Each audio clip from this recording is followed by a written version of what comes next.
This is Magnetic Dreams Animation Studio in Nashville, Tennessee, and we're here to see how a Marvel Knights animation is created from the original comic book art and story. The first task is separating the panels into the layers that are required to animate them. The panels are separated from digital scans, with each panel given a unique number. Each panel has the characters separated into their own layer. The background and overlapping elements are then painted in. The panels are then brought in and edited with the voiceovers to tell the story. This animatic is the first form of animated storytelling.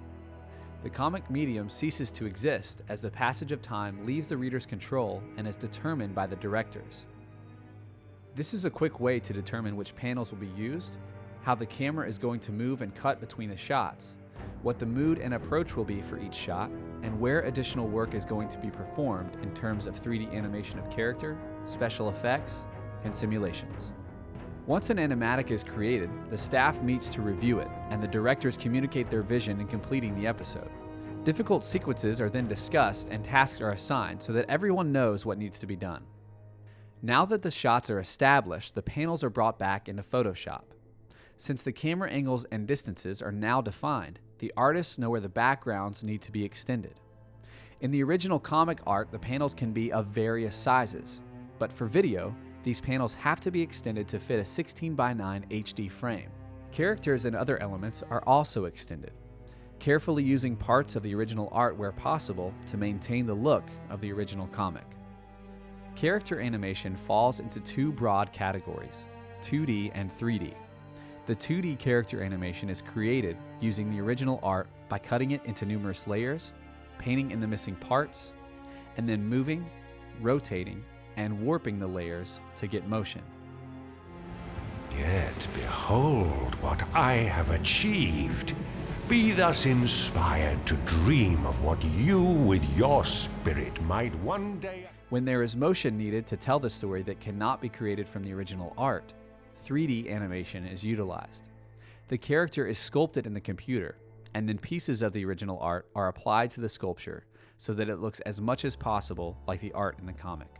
Once modeled, the characters are rigged with a skeletal structure that allows the animators to make them move realistically. Animators bring in the original comic art and backgrounds to pose and move the characters, while maintaining as much of the framing and poses from the original comic as possible. For many shots, actors are brought in to portray the moves as a reference for the animators. This is an effective way for the directors to communicate the performance they want in a shot, and helps add subtle nuances that bring the shot to life. Once a shot is animated, the effects artists can begin their work. In Thor and Loki, Blood Brothers, most of the characters are wearing flowing cloth that has to be simulated on a shot-by-shot basis. The cloth simulation engine has parameters such as gravity, elasticity, and stiffness that have to be set to get a realistic effect. The more complex the movement of the character, the more the settings have to be tweaked to get just the right end results. The cloth simulation also takes wind into effect. Why have a superhero with a cape if there isn't going to be wind? Other simulated effects are determined on a shot-by-shot basis. For example, the dungeons of Asgard are filled with smoky torches and blowing dust. Characters can appear in billowing smoke, and magic spells sparkle to life.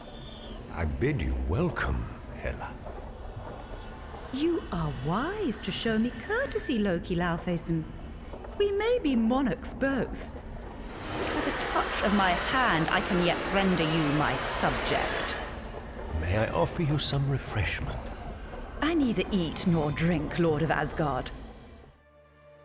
Finally, the 3D scenes are lit and rendered. The lighting from the comic panels is studied and carefully duplicated so that the characters integrate back into the original art. Each scene is rendered in numerous passes so that there is more control when they are assembled into the final scene. Magnetic Dreams utilizes a technique called projection mapping to create lip syncs for the characters. The original art from the comic is lined up and projected onto a 3D model of the character's face. The 3D model can then be animated to provide the lip sync and other facial movements. What do you speak? You have ever vowed Thor's destruction, Loki. Were those oaths mere wind? The result of unguarded anger, later regretted? The compositing phase is where all the elements come together to make up the final images. Building upon the animatic, the elements from each department are imported, lined up, and color corrected. Atmospheric elements such as rays of sunlight, rain, smoke, and dust are added to bring new life to the shots. In a comic, the artist will often reveal the setting or location of a scene in a single panel and then not redraw it in subsequent panels, focusing the attention on the action or drama of the characters. In animated form, suddenly cutting to solid color backgrounds can be distracting. One of the compositor's jobs is to make sure that the backgrounds are consistent and appealing throughout, utilizing pieces of art from the comic to build new backgrounds and environments. The final step in compositing is to color correct all the elements so they work together to create a consistent mood that fits the emotional content of the scene. All the shots are rendered out individually and brought together in a final edit. Here, everything is reviewed for quality and consistency, and subtle timing tweaks are made to ensure the story flows smoothly and naturally. The end result is a hybrid animation utilizing very detailed comic art to create a final piece that looks very different from more standard animations and brings the story to life right off the comic page. To be fated, to lose, to know destiny itself, the architect of my torment. Can it be true? Is to be Loki to be without hope? And if so, to whom can a god appeal for mercy?